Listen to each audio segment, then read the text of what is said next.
Have you ever experienced a sudden, vivid memory or feeling that pulled you right back into a distressing past event, almost as if it were happening all over again?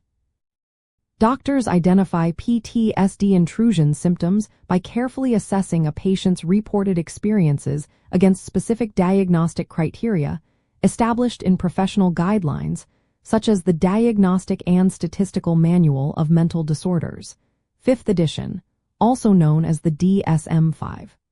This systematic approach ensures an accurate and consistent diagnosis.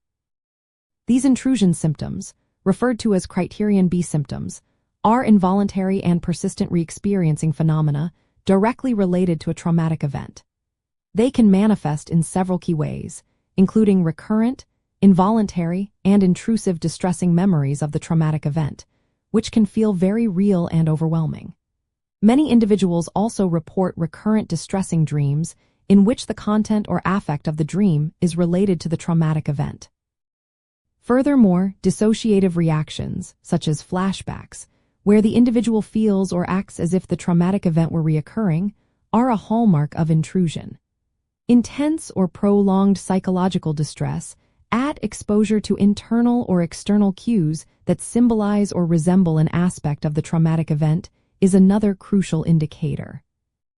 Finally, marked physiological reactions to internal or external cues that symbolize or resemble an aspect of the traumatic event also contribute to the diagnostic picture.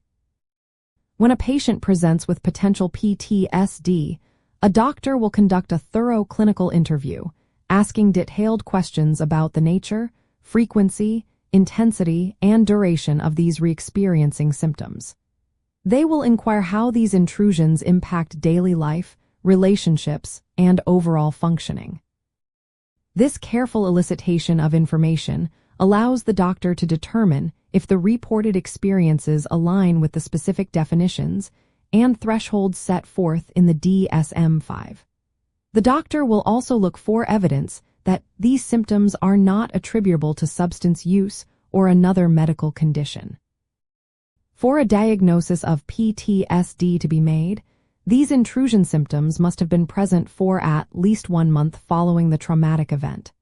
This duration criterion helps differentiate PTSD from acute stress disorder, which involves similar symptoms but for a shorter period. Understanding these specific criteria and their required duration is crucial for accurate diagnosis, guiding appropriate treatment strategies for those experiencing the challenging aftermath of trauma. Accurately identifying PTSD intrusion symptoms is a foundational step in receiving effective support and treatment, empowering individuals to regain control over their lives and manage these distressing experiences with greater confidence and hope.